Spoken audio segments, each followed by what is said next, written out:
Je vous invite à prendre votre Bible et à regarder avec moi dans Éphésiens chapitre 4, où nous étions la dernière fois.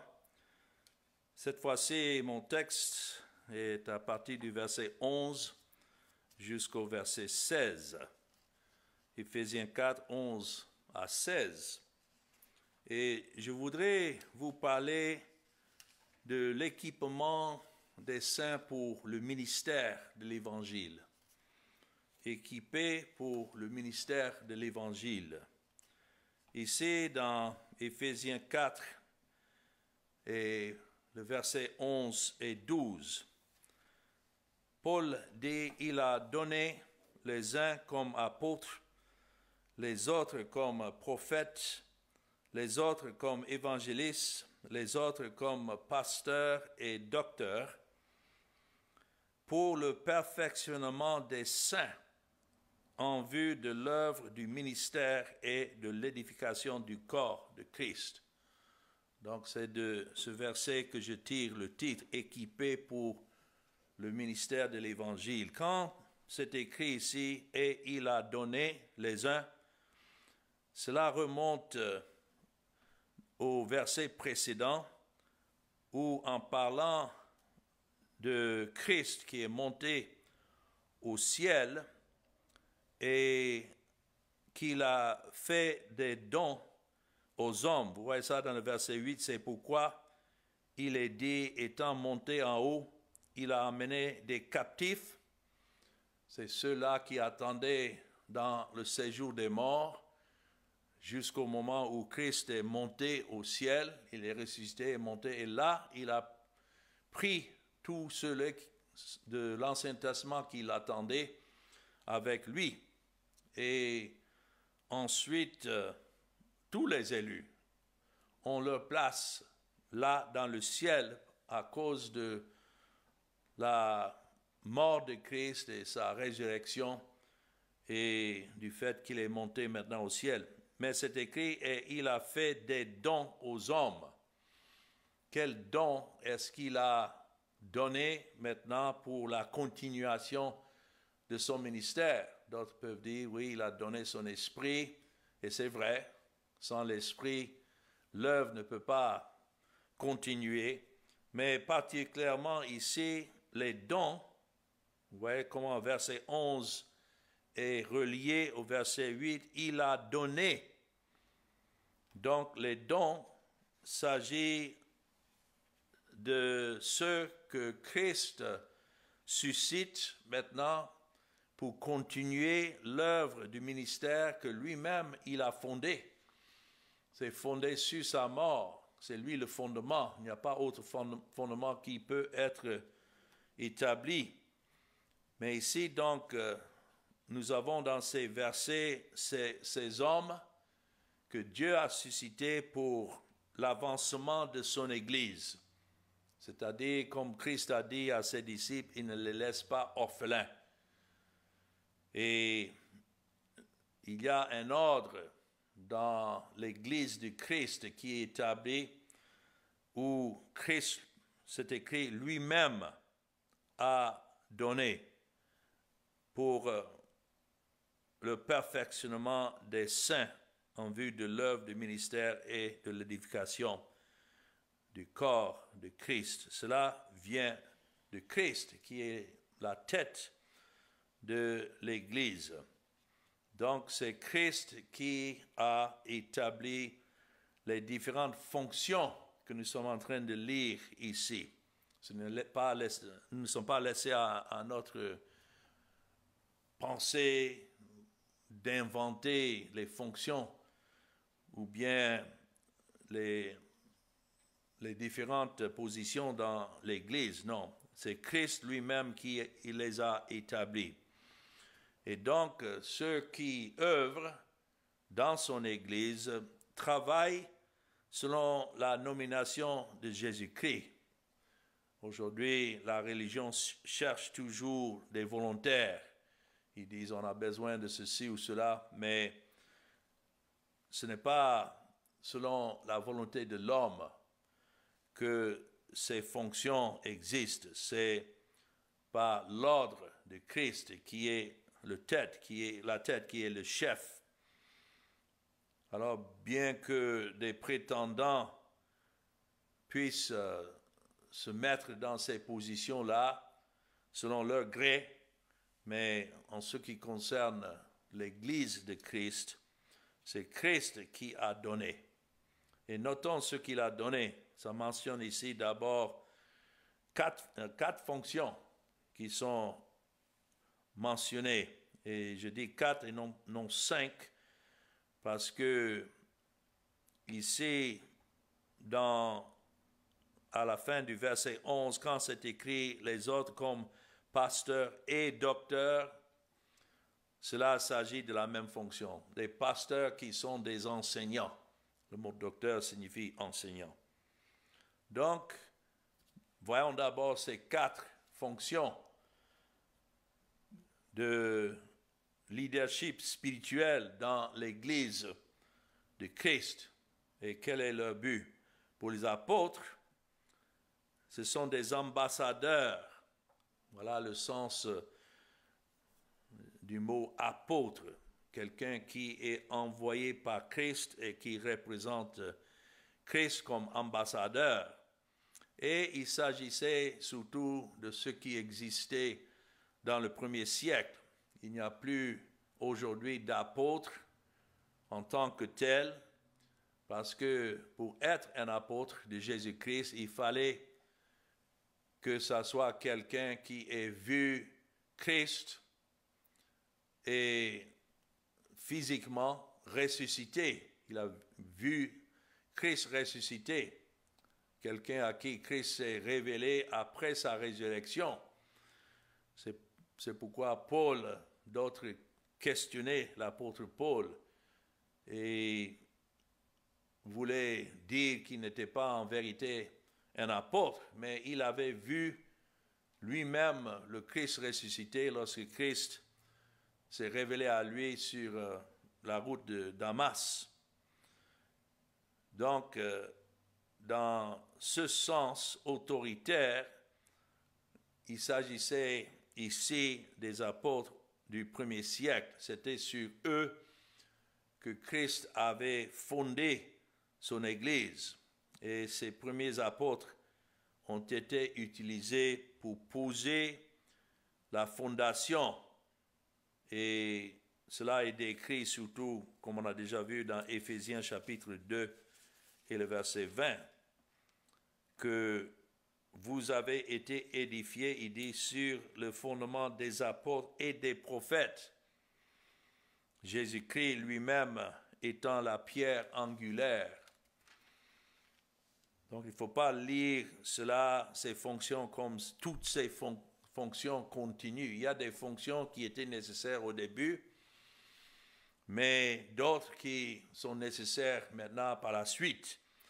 Et là, il s'agit des évangélistes et des pasteurs enseignants que nous allons voir. Mais au début, pour le fondement de l'Église de Christ, lorsqu'il est monté au ciel, il a donné des apôtres pour aller et prêcher son évangile dans le monde. Et dans le premier siècle, il y avait aussi des prophètes, parce que la parole n'était pas encore scellée. Pendant que les apôtres allaient partout prêcher, le Nouveau Testament n'était pas encore complet. Donc, au fur et à mesure que Dieu s'est révélé à travers des prophètes du Nouveau Testament, cela veut dire du premier siècle, lorsque le temps est venu pour achever tout cela, et on peut dire que l'apôtre Jean était en même temps un apôtre, mais aussi un prophète, parce qu'il a annoncé les choses concernant Christ, et c'est lui qui avait la dernière parole. C'est lui qui a écrit le livre d'Apocalypse, et c'est à la fin de l'achèvement du livre de l'Apocalypse que nous lisons que personne ne doit ajouter quoi que ce soit à cette parole.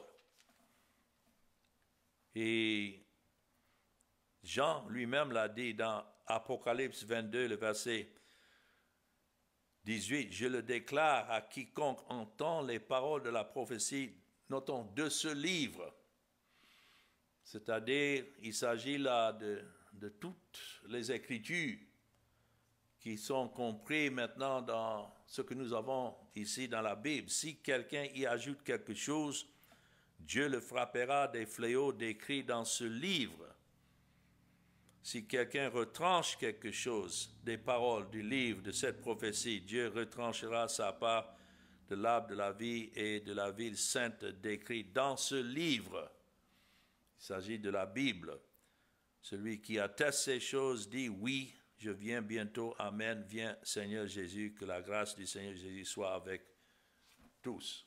Et à partir de cette dernière parole de l'apôtre Jean, qui était en même temps apôtre, mais aussi prophète, en révélant les choses concernant Christ qu'il a révélées, nous n'avons plus aujourd'hui de nouvelles révélations. Tout ce que nous devons comprendre et connaître concernant Christ et l'Évangile, le salut, Dieu, le jugement, c'est déjà révélé, c'est scellé, c'est fini. Même Daniel avait parlé de cela dans l'Ancien Testament, qu'il devait avoir un temps où ces prophéties devaient être accomplies durant les années du temps de Daniel jusqu'à la venue de Christ. Mais c'est là que nous lisons 70 semaines dans Daniel 9, 24. Ce sont des semaines prophétiques qui comprenaient des années prophétiques. 70 semaines ont été fixées sur ton peuple et sur ta ville sainte, notons, pour faire cesser les transgressions et mettre fin au péché, pour expier l'iniquité et emmener la justice éternelle. Il s'agit là de la mort de Christ à la croix. Mais notons aussi, pour sceller la vision et le prophète, et pour oindre le saint des saints. Notons, pour sceller la vision. Après l'accomplissement de l'œuvre de Christ et les écrits que nous avons ici dans le Nouveau Testament, donc la prophétie est scellée. Alors, ici, il ne s'agissait pas simplement, en parlant des prophètes, de parler de manière prédictive, mais plutôt de prendre les choses concernant Dieu et sa parole et ce qui est révélé et de les annoncer pour le bien de l'Église. Et voilà le rôle des apôtres et des prophètes du premier siècle. Et puis, la troisième fonction s'agit des évangélistes. Le mot évangile, ceux qui sont spécifiquement doués pour prêcher la bonne nouvelle de l'évangile du salut en Jésus-Christ. Ce n'est pas pour tout le monde. Tous peuvent témoigner, mais ici il s'agit plutôt des gens comme des diacres. C'est ça le mot diacre, signifie ministre.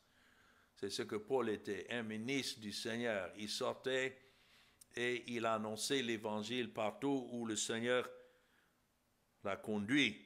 C'était un évangéliste.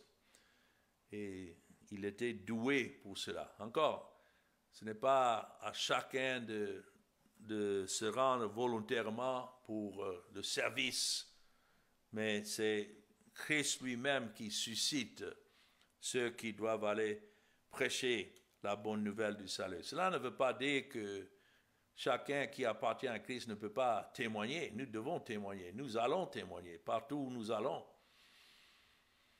Si Christ s'est révélé en nous, chaque occasion est là pour nous de témoigner de son œuvre, mais en réalité, pour ce qui concerne la prédication de l'Évangile, il faut que ça soit quelqu'un doué qui ait donné cette grâce de pouvoir témoigner et de faire ça avec la grâce que le Seigneur lui-même donne.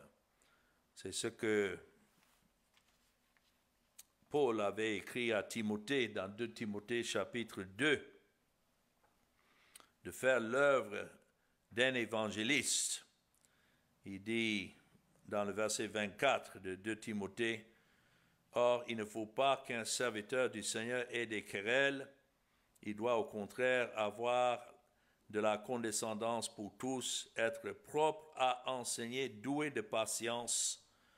Il doit redresser avec douceur les adversaires dans l'espérance que Dieu leur donnera la repentance pour arriver à la connaissance de la vérité, et que revenus à leur bon sens, ils se dégageront des pièges du diable qui s'est emparé d'eux pour les soumettre à sa volonté. » C'est une œuvre spirituelle, un bon raisonnement et pouvoir logiquement expliquer les choses concernant l'Évangile, mais pour ce qui concerne la conversion des pécheurs, il faut que le Seigneur donne cette grâce de pouvoir prêcher l'Évangile et que c'est l'Esprit qui prend le message pour révéler au cœur. Ça, c'est l'œuvre d'un évangéliste, évangile, quelqu'un qui est attaché à l'Évangile et qui l'annonce.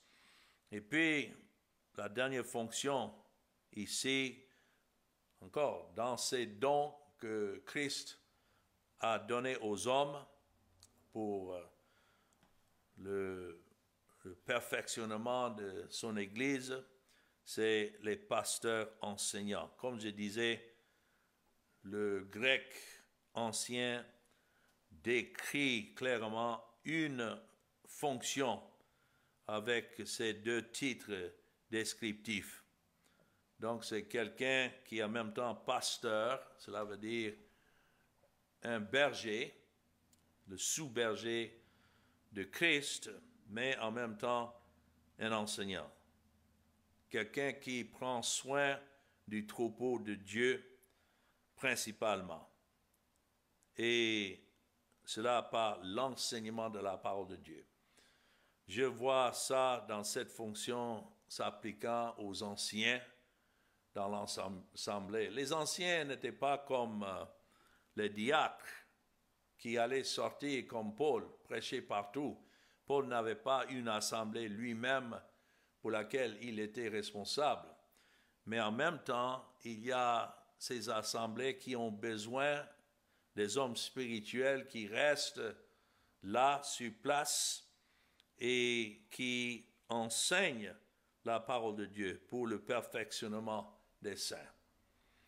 Pendant des années, j'étais plutôt comme un évangéliste. Lorsque je travaillais en Afrique, je voyageais partout et je prêchais. Je n'étais pas moi-même responsable pour une assemblée. Donc, j'œuvrais comme un évangéliste. Mais lorsque je suis rentré et que le Seigneur m'a amené ici pour établir une assemblée, donc c'est ici que je reste et je continue à m'occuper de cette assemblée dans un ministère pastoral. Ça, c'est le sens du mot pasteur, comme un sous-berger de cette assemblée. Et donc, c'est approprié que ces deux termes, pasteur, enseignant, soient joints pour désigner un seul ordre de ministère. Mais ces dons que nous sommes en train de voir ici sont donnés à la discrétion de Jésus.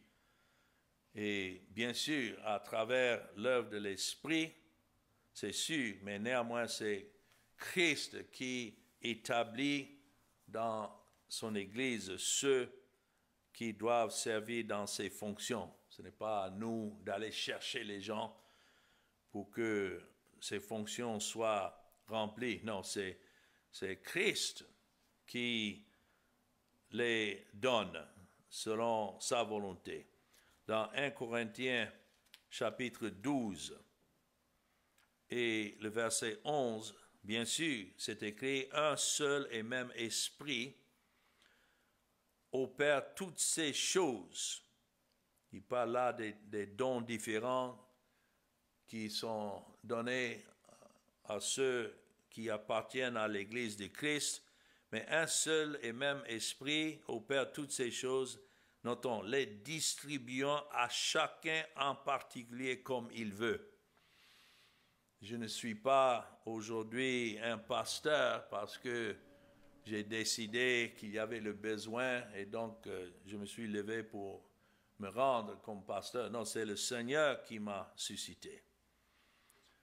Et chacun de ces rôles est important. Le rôle des dirigeants d'Église, c'est de faire le ministère que Christ lui-même a débuté, c'est-à-dire par son œuvre d'abord, le fondement était posé en lui et que maintenant, à travers les hommes qu'il suscite, il continue cette œuvre pour le perfectionnement des saints et le travail du ministère. Dans Matthieu chapitre 9 et le verset 38, je sais que nous pouvons regarder et voir beaucoup de besoins et vouloir nous-mêmes organiser pour que l'œuvre avance. Voilà comment beaucoup font. Mais ce n'est pas ce que Christ a donné comme ordre. Voilà dans Matthieu 9 et le verset 38 ce que Christ a dit. Il dit, priez donc le Seigneur de la moisson d'abord. Donc si nous voyons un besoin en ce qui concerne le ministère, nous devons attribuer cela à Christ pour que lui-même, il suscite ce qu'il va envoyer dans sa moisson. Notons, priez donc le Seigneur de la moisson, Matthieu 9, 38, d'envoyer des ouvriers dans sa moisson. Si nous voulons nous-mêmes essayer de produire une moisson, nous allons avoir que des gens qui ne connaissent pas Christ et qui sont des hommes morts qui marchent, qui vivent, mais toujours morts. Non, c'est à Christ d'envoyer des ouvriers dans sa moisson. Et tout cela, comme nous voyons ici, revenant dans mon texte, c'est pour l'équipement des saints. Qui sont les saints? Si ce n'est ceux qui sont justifiés déjà par le sang de Christ et sanctifiés, déjà mis à part en lui pour le salut.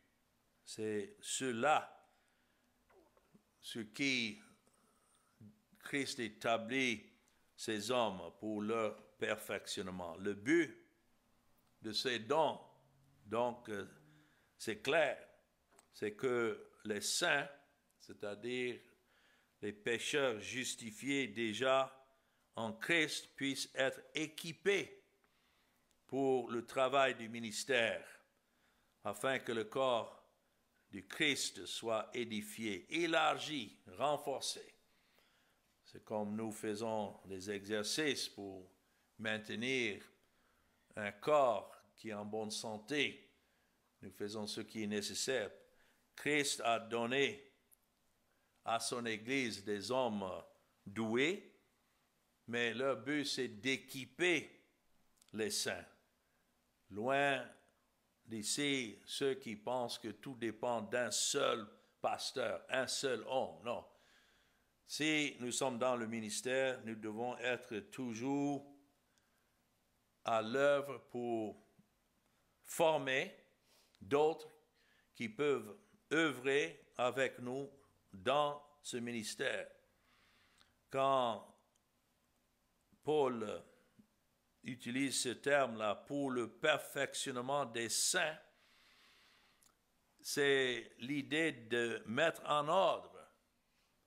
Ce mot grec ancien était utilisé pour décrire le réglage des os brisés ou la réparation des filets, si c'était ceux qui faisaient la pêche.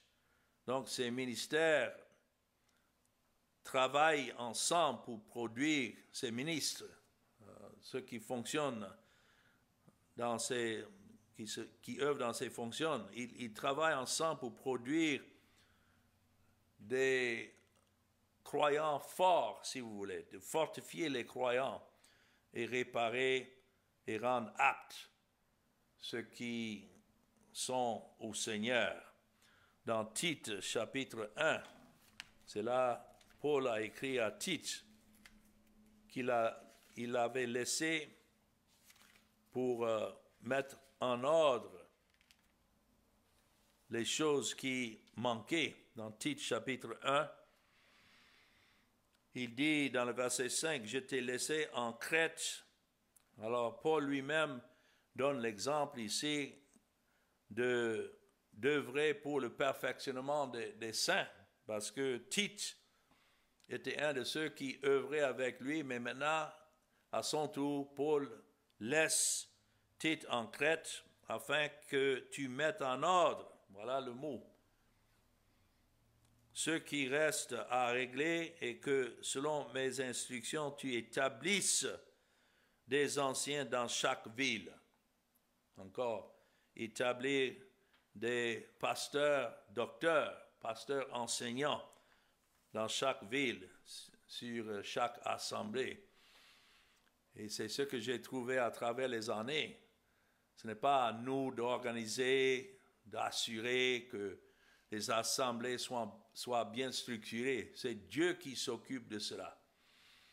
Et où il a établi une œuvre dans l'Évangile, il s'occupera de cette œuvre lui-même en plaçant lui-même des gens, des hommes, non pas des femmes. Aujourd'hui, dans des organisations religieuses, on veut que les femmes soient placées parce qu'ils disent « Oh, il n'y a pas assez d'hommes, donc il faut que les femmes prennent ces places. » Non, c'est clair dans la Bible que la femme ne doit pas prendre l'autorité ni la prédication dans l'assemblée. Cela appartient aux hommes doués du Seigneur.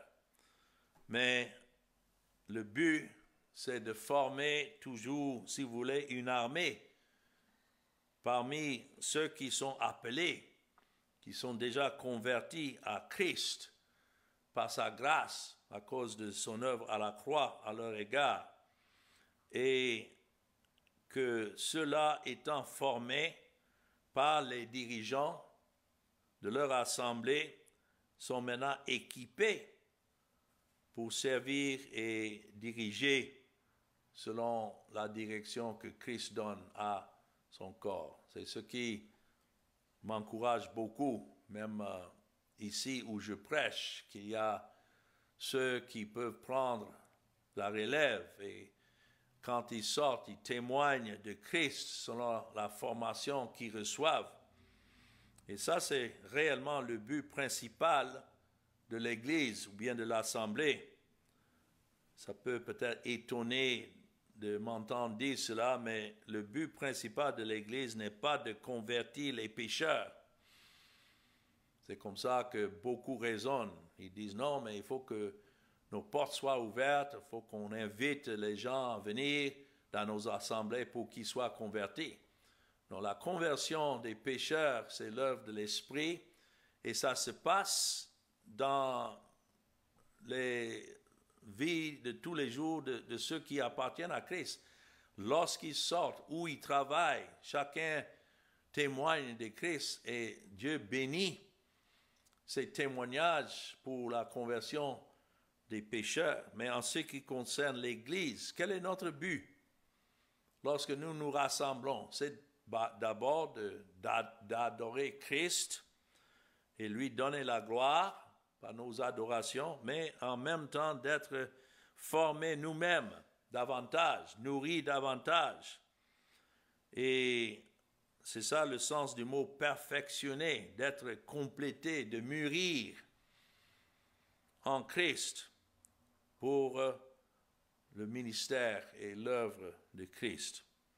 Alors, dans Éphésiens 4, maintenant, le deuxième point à souligner, c'est pourquoi Christ a donné des hommes pour ces fonctions. Mais deuxièmement, l'objectif est pour que ceux qui sont établis comme dirigeants équipent davantage ceux qui sont déjà des saints. C'est écrit dans le verset 13. Ce n'est pas pour les rendre plus saints. On ne peut pas être plus saints que nous sommes déjà en Christ.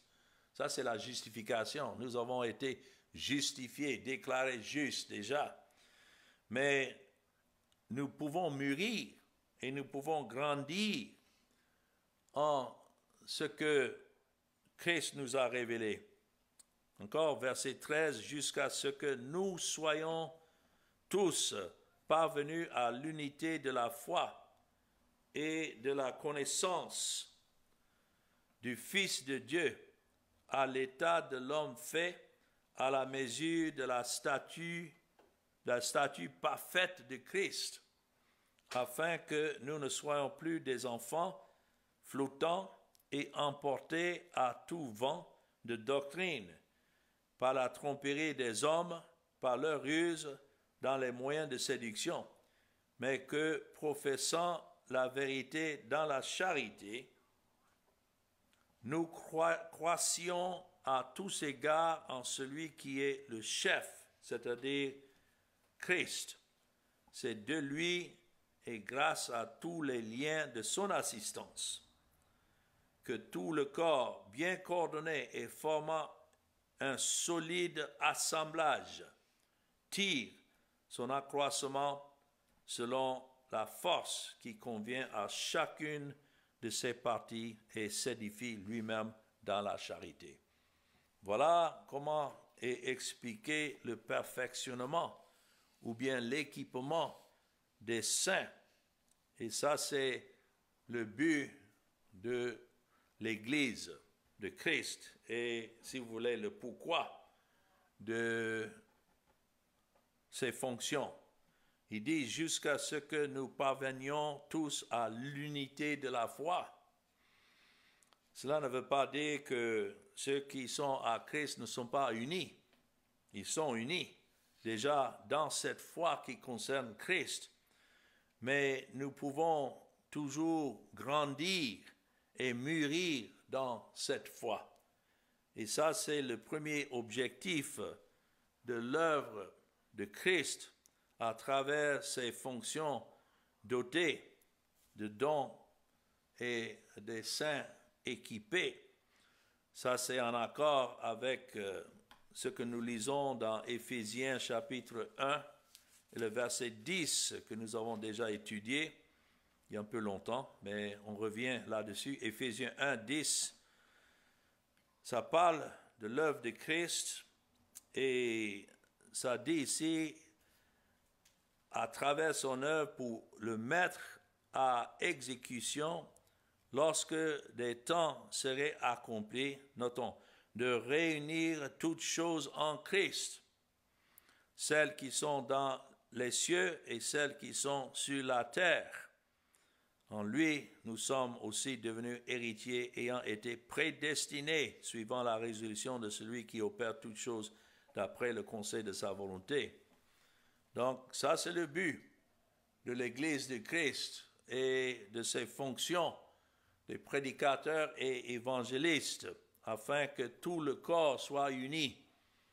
Et le mystère, c'est ça que Paul décrit comme mystère, c'est que cela devait comprendre non seulement des Juifs, mais des païens, qu'ensemble, et là vous comprenez maintenant le sens, que c'est ainsi que tous parviennent à l'unité de la foi, que ce soit des Juifs ou des Grecs, c'est une seule foi qui les unit, sans distinction, sans exception. Ouais. Alors, en affirmant clairement, il s'agit ici de l'unité de la foi, Paul parle de cette manière que Christ achève cette unité, ce perfectionnement des saints. Et notons, le but, c'est la connaissance du Fils de Dieu. Quel que soit ce que nous savons, nous connaissons de Christ, on ne peut pas dire que nous connaissons assez. Là encore, chaque fois que nous nous réunissons pour écouter la parole, c'est afin de parvenir davantage à cette unité de la foi, que nos cœurs soient attachés uniquement à lui. Et comment? Par la connaissance du Fils de Dieu. Lorsque ces fonctions sont faites correctement, cela veut dire que tous les saints donc seront correctement équipés. Et on peut anticiper donc la maturité de chacun selon la volonté de Dieu. Chacun grandira comme un enfant. Peut-être au début, quand quelqu'un est converti, il marche comme un bébé. Mais au fur et à mesure, on anticipe que plus quelqu'un est nourri de l'Évangile, plus celui-là mûrira et deviendra, comme c'est écrit ici, un homme parfait, à la mesure de la stature, de la plénitude de Christ. Quand ça parle d'un homme parfait, cela ne veut pas dire sans péché, mais c'est dans le sens un homme mûr qui a grandi et bénéficié de l'enseignement de ce que le Seigneur a établi comme dirigeant de ce corps. Et notons, c'est selon la mesure de Jésus lui-même. Quand c'est écrit là, selon la stature parfaite de Christ, ça c'est dans le verset 13, il devient à l'état d'homme fait ou parfait, complet, mais c'est à la mesure de la stature parfaite de Christ. C'est ainsi que nous grandissons. Ce n'est pas quelque chose que nous produisons, mais c'est par la mesure de Christ lui-même et sa grâce, son esprit.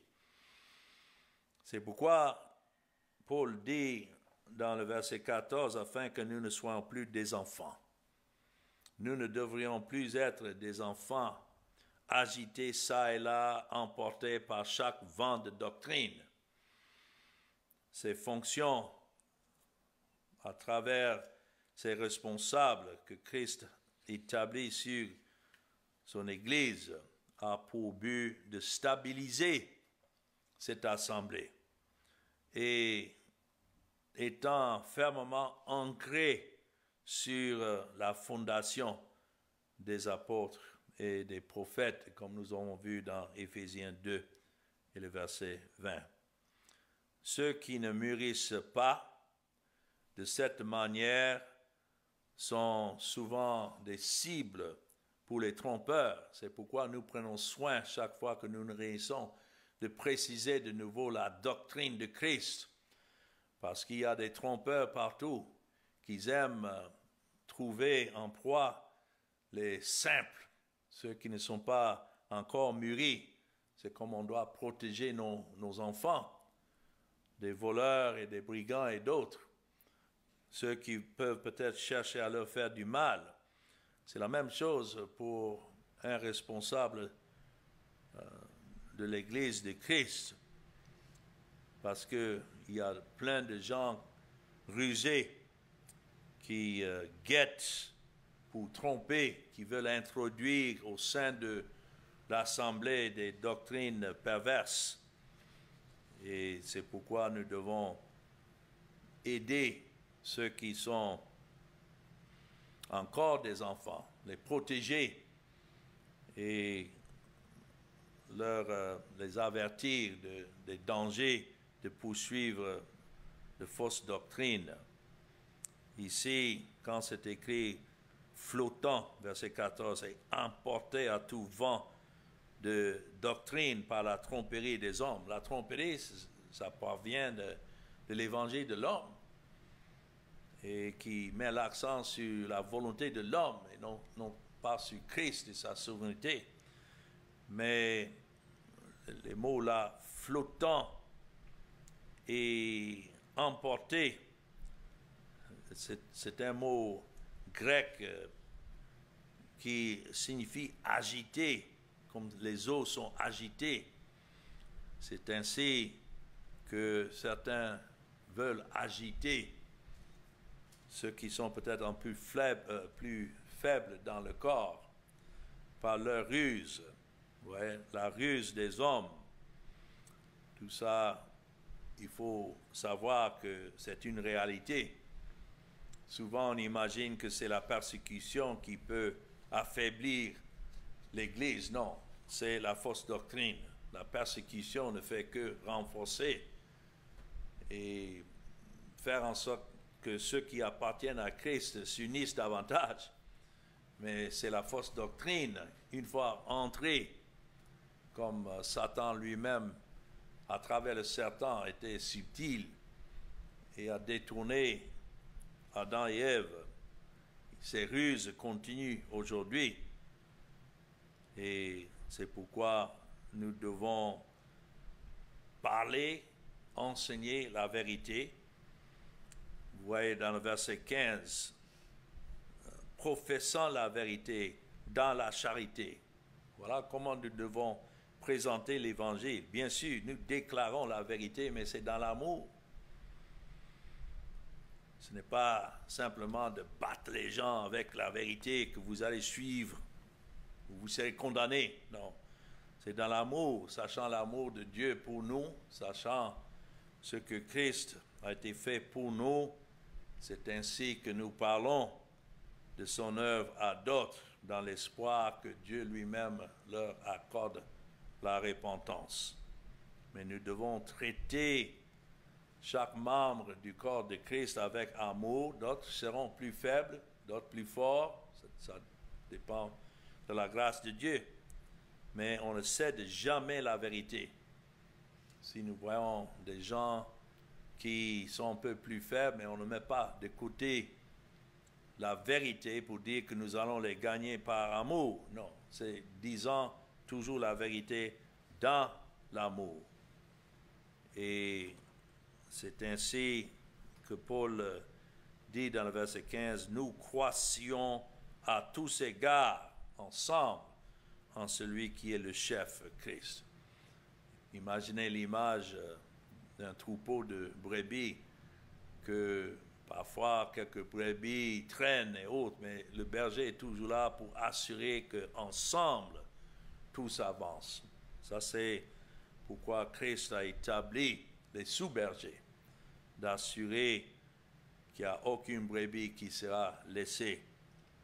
Et donc, pour terminer, c'est selon les faits efficaces par lequel chaque partie fait sa part. Dans le verset 16, c'est de lui et grâce à tous les liens de son assistance que tout le corps bien coordonné et formant un solide assemblage tire son accroissement selon la force qui convient à chacune de ses parties et s'édifie lui-même dans la charité ou bien dans l'amour. Quelle est la preuve de la maturité d'une assemblée? c'est que les dirigeants et les saints font de tous leur travail. Et c'est Dieu qui bénit à ce que ce travail soit efficace. Cela signifie que chaque partie alors et chaque articulation fournit ce qu'elle peut dans un effort coordonné. Chaque membre de l'Église a sa place. Ce n'est pas seulement le pasteur qui doit œuvrer ou travailler, mais le Seigneur a doué chaque membre par son esprit, par sa grâce, et ceux-là aussi œuvrent pour l'avancement de l'Église. Et lorsque cela se produit, vous voyez, c'est comme un corps qui mûrit. On reconnaît dans un homme ou bien une femme mûre les qualités des gens qui ont une maturité et à qui on peut bien faire confiance, de faire ce qu'il faut. Chacun fait sa part. Il y a certaines personnes qui considèrent l'Église comme une pyramide avec le pasteur au sommet. Beaucoup le voient comme ça. D'autres considèrent l'Église comme un bus conduit par le pasteur qui amène ses passagers passifs où ils doivent aller. Mais ça, ce n'est pas le cas. Ici, la Bible déclare que l'Église est un corps où tous les membres sont unis en Christ et que chaque partie fait sa part. Dieu merci que c'est Christ qui a établi son Église et c'est Christ qui assurera à travers ces enseignants, ces évangélistes, ces pasteurs, enseignants, la maturité de son Église. Alors que son nom soit béni. Amen.